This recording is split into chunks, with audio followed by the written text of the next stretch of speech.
Assalamualaikum warahmatullahi wabarakatuh. Perkenalkan, nama saya Najma Sapriani, mahasiswi Prodi Manajemen dengan NIM 1123-11001, kelas MA 23C13 dengan dosen pengampu Ibu Widya Astuti, Eskom MAK.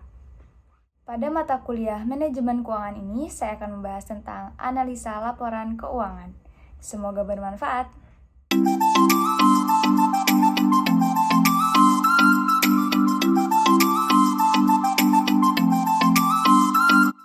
Analisa laporan keuangan adalah kegiatan membandingkan kinerja perusahaan dalam bentuk angka-angka keuangan dengan perusahaan sejenis atau dengan angka-angka keuangan periode sebelumnya, yang dimana akan diketahui hasilnya baik, wajar, atau bahkan buruk.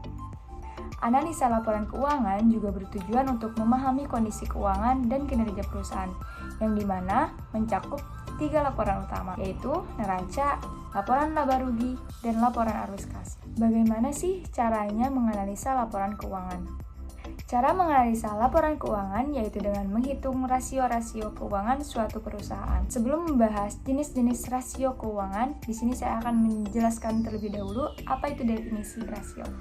Rasio adalah membandingkan nominal satu dengan yang lainnya yang ada di laporan keuangan perusahaan pastinya. Ada 4 jenis rasio keuangan. Yang pertama yaitu rasio likuiditas, rasio leverage atau solvabilitas, yang ketiga rasio aktivitas, yang terakhir yaitu rasio profitabilitas. Yang pertama yaitu rasio likuiditas. Rasio likuiditas adalah kemampuan perusahaan untuk memenuhi kewajiban jangka pendeknya. Yang kedua yaitu rasio leverage atau solvabilitas, yaitu seberapa besar perusahaan itu dibiayai oleh hutang. Yang ketiga yaitu rasio aktivitas, untuk mengetahui seberapa besar kemampuan perusahaan itu belum menghasilkan penjualan persediaan dan lain-lainnya. Yang keempat yaitu rasio profitabilitas, yaitu untuk mengukur seberapa besar keuntungan perusahaan. Nah, namun di sini saya akan menjelaskan yang lebih detailnya lagi terhadap rasio likuiditas dan rasio solvabilitas. Langsung saja. Rasio likuiditas yang seperti saya sebutkan tadi, bahwa untuk mengukur kemampuan perusahaan dalam memenuhi kewajiban jangka pendek. Nah, kewajiban jangka pendek itu seperti apa sih? Yaitu seperti membayar gaji karyawan, membayar listrik, membayar air, membayar biaya-biaya operasional di perusahaan dalam jangka waktu kurang dari 1 tahun. Karena jangka pendek, ya kalau jangka pendek berarti kurang dari 1 tahun. Kalau jangka panjang itu lebih dari 1 tahun. Ada 3 cara untuk mengukur rasio likuiditas. Yang pertama yaitu net working capital, yang dimana selisih antara aset lancar dan kewajiban lancar perusahaan, yang mencerminkan likuiditas dan kemampuan perusahaan dalam memenuhi kewajiban jangka pendek. Di sini saya akan mengambil studi kasus dari PT NZ, yang dimana pada tahun 2022 harta lancarnya itu berjumlah 7.140 dan hutang lancarnya yaitu 2.042. Langsung saja masukkan ke dalam rumus. 7.140 dikurangi 2.042, jumlah hasilnya yaitu 5.098. Dan untuk 2023 harta lancarnya jumlah 3.000 dan hutang lancarnya itu adalah 3.500. Hasilnya min 500. Untuk perbandingannya yaitu kita bandingkan dari periode sebelumnya yaitu 2022. Di mana hasilnya itu 2022 lebih besar hasilnya daripada 2023. Jadi pada 2022 itu bisa dinilai dengan baik, sedangkan pada 2023 itu dinilai buruk.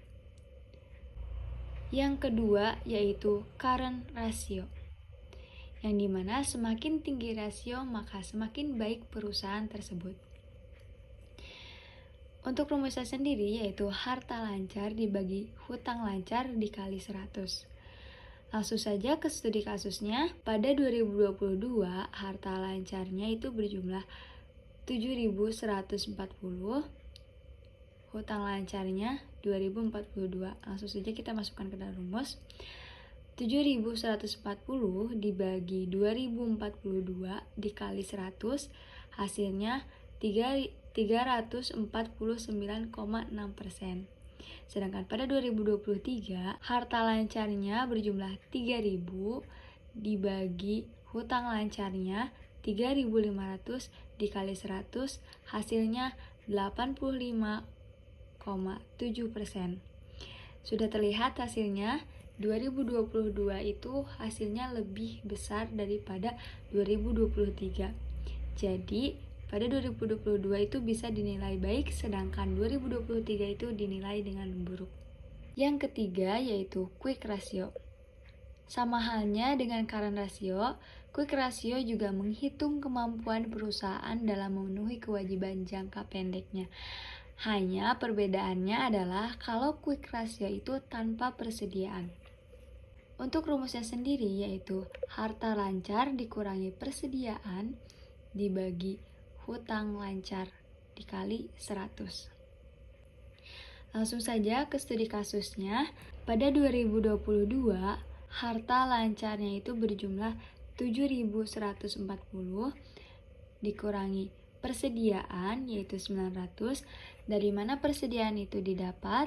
Yaitu dari bahan baku ditambah barang dalam proses ditambah barang jadi. Itu hasilnya 900.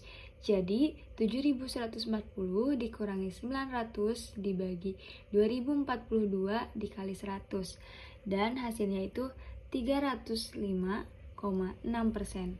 Sedangkan pada tahun 2023, harta lancarnya itu 3.000 dikurangi 1.600 dibagi 3.500 dikali 100, hasilnya yaitu 40%. Sudah dapat kita lihat mana yang baik dan mana yang buruk. Tentunya dinilai baik itu 2022 karena nilainya lebih besar daripada 2023. Lalu di sini saya akan membahas jenis rasio yang kedua yaitu rasio solvabilitas atau leverage. Suatu rasio keuangan yang mengukur kemampuan perusahaan untuk memenuhi kewajiban jangka panjang seperti bunga atas hutang, pembayaran pokok akhir atas hutang, dan kewajiban-kewajiban tetap lainnya. Ada dua cara untuk mengukurnya. Yang pertama yaitu debt to asset ratio atau biasa sering kita sebut dengan DAR. Untuk rumusnya sendiri yaitu total hutang dibagi total aktiva dikali 100. Cara mengukur persentase besarnya dana yang berasal dari hutang, baik hutang jangka pendek maupun jangka panjang, yaitu semakin rendah rasio ini artinya semakin baik bagi keuangan perusahaan sebab keamanan darinya semakin baik. Langsung saja ke studi kasus PTNZ yang dimana pada tahun 2022 total hutangnya yaitu 5.062 dibagi total aktiva 11.840 dikali 100. Hasilnya yaitu 42,7%. Sedangkan pada tahun 2023 total hutangnya yaitu 5.500 dibagi total aktiva 15.550 dikali 100, hasilnya yaitu 35%. Seperti tadi yang sudah dijelaskan, untuk menganalisisnya yaitu presentasenya semakin rendah rasio maka semakin baik bagi keuangan perusahaan. Jadi dapat kita nilai pada tahun 2023 dengan hasil 35% itu dapat dinilai baik daripada 2022 dengan hasil 42,7% karena presentasenya pada tahun 2023 itu lebih rendah. Jadi dapat dinilai baik. Sementara 2022 itu buruk. Yang kedua yaitu debt equity ratio atau biasa disingkat dengan DER. Rasio hutang terhadap ekuitasnya digunakan untuk mengukur hutang yang dimiliki dengan modal sendiri. Semakin kecil rasio ini, maka akan semakin baik untuk perusahaan. Sebaiknya besarnya hutang tidak melebihi modal perusahaan itu sendiri. Untuk rumusnya itu sendiri yaitu total hutang dibagi ekuitas dikali 100. Langsung saja ke studi kasusnya. Pada tahun 2022, total hutangnya yaitu 5.062 dibagi total ekuitas 5.400 dikali 100. Hasilnya yaitu 93%.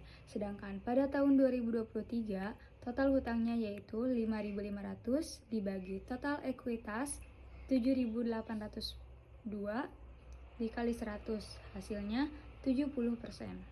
Dapat kita lihat dari presentasinya sendiri, 2023 dapat dinilai dengan baik daripada 2022 karena jumlah rasionya lebih kecil daripada tahun 2022.